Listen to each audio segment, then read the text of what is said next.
trumpeted on stage at WWDC, given the editor's choice on release, and featured to an unprecedented degree in the gamer's television ad for iPhone 6, no game has seen as strong of a promotional push from Apple as metal showpiece Vainglory. The fantastic take on MOBA for mobile devices has seen strong reviews and industry support, and yet the game's performance has underwhelmed relative to the amount of attention garnered. To date, the game has failed to break into the top 150 grossing in the US for iPhone or iPad. In the past 3 months, Vainglory has not appeared in the top 150 downloaded apps chart in the US on either device. Featuring an all-star team of accomplished executives, Super Evil Megacorp has raised $15 million to date, according to Crunchbase, and no doubt has the ability to raise millions more if they are in need. As a company set on building a 10-year-plus franchise with Vainglory, it appears their focus is not on overtaking Clash of Clans this year, but on being the first touch game to fill a stadium full of esports enthusiasts League of Legends style some years from now. In a recent interview, COO Christian Segastral explained the company's community-first approach to development, and how they've deliberately chosen from the start to almost be the character anti-monetizer. In my work as a game monetization consultant, I've encountered teams on all levels of the aggressiveness scale when it comes to monetization. Some have implemented tactics that are far too aggressive and need to be dialed back in order to be more respectful to players. Others, like Super Evil Megacorp, are highly allergic to anything that may be considered manipulative tactics by their players. Yet just because you rightfully wish to put respect for your players first and foremost in your priorities, does not mean you should completely ignore those organic opportunities to boost your game's monetization potential. To that end, I wanted to show 5 monetization optimizations for Vainglory that I believe would increase monetization without breaking Super Evil Megacorp's desire to be the anti-monetizer.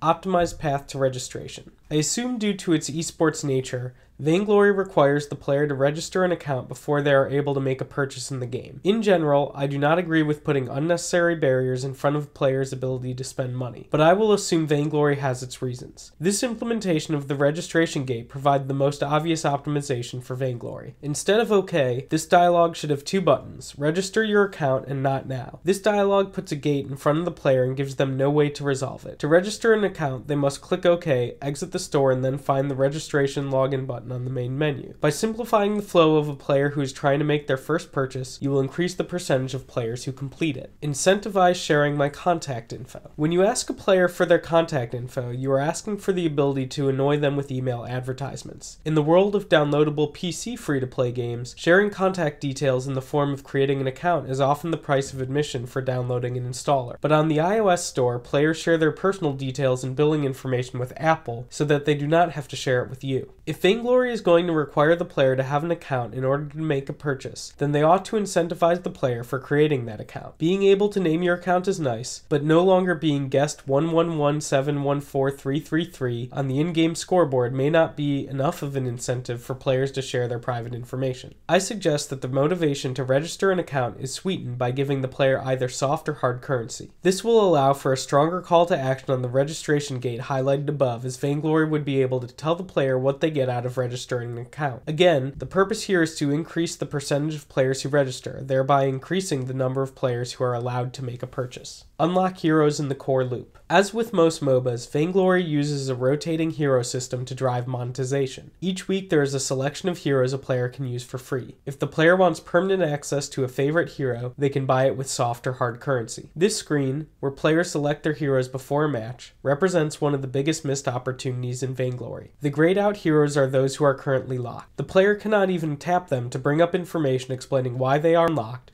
or how to resolve, which may be a foreign concept for those players new to the genre. Players spend up to 5 minutes on the screen before each match. They should be able to select any locked hero to see information on them, and spend soft or hard currency to unlock them permanently. I can understand not wanting to introduce elements that would slow down the time to get into a match. Therefore, I would not suggest allowing the player to purchase currency through the screen. However, if a player has enough currency in their account, they should be able to unlock heroes through this core loop screen they see before every round of play. Discount favorite heroes. This is the suggestion I imagine is most outside of Super Evil Megacorp's comfort zone. After each hero rotation, the player should be offered a small discount on their most used hero that is no longer available. There are two reasons I am suggesting this feature. The first is that the game does a very poor job of messaging new hero rotations. If a player is new to MOBAs, as I expect a decent portion of Vainglory downloaders are, this may be a completely foreign concept. Additionally, if a player ignores the notification badges on the newsfeed button on the main menu, they may be surprised to find that their favorite hero is no longer available for use.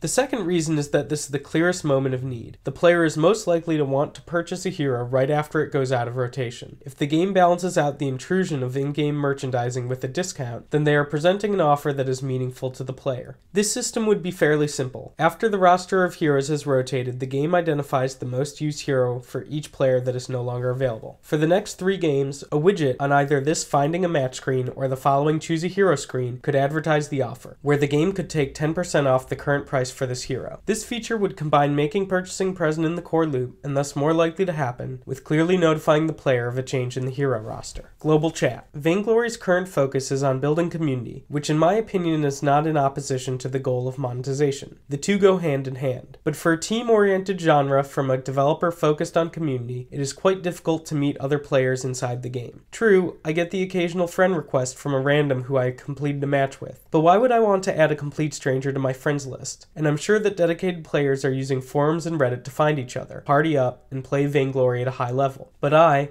like most players, will rarely if ever visit a mobile game's dedicated forums. I understand why chat was left out of matches, and recent updates have increased the number of tools a player has to communicate easily with their teammates. But Vainglory should take a page out of the Marvel Contest of Champions playbook and add a global chat lobby to the game. Global chat while in the game's menus would allow players to create the social ties that will build the backbone of community Super Evil Megacorp hopes will give them longevity as a 10-year plus franchise. In my work as a game monetization consultant, one of my key tactics is to separate issues and feature solutions. A developer may say yes or no to a given feature, but so long as they understand why I am proposing it, they may come up with a better solution on their own. Whether Vainglory would implement any of the features proposed above or not, my hope is that it illustrates for other developers issues encountered when a free-to-play game goes too far in the anti-monetizer direction. The team at Super Evil Megacorp have plenty of runway to focus on community building and turn a fantastic, fun, critical darling into a financial success. However, one must imagine that neither Apple nor its investors are extremely happy with the game's performance to date. For Apple, the game was meant not only to sell consumers on the power of new devices, but to also sell developers on why they should adapt metal and target the high end. And with Vainglory, developers can see a very public example of a game that invested heavily in console quality graphics, yet so far has failed to make the impact of a viral hit like Crossy Road. On the investor end, one imagines that the $15 million came from people who buy into Super Evil Megacorp's long-term vision. However, from the outside, one imagines that they would not be happy with an investment who has squandered the incredible opportunity presented by their unfair advantage of unprecedented promotion directly from Apple. As always, thanks for watching. If you're interested in more about game monetization, you can check out my site, famousaspect.com, where there are plenty of articles, tools, and templates about free-to-play games and game monetization, and you can follow me on Twitter @famousaspect for the latest on game monetization.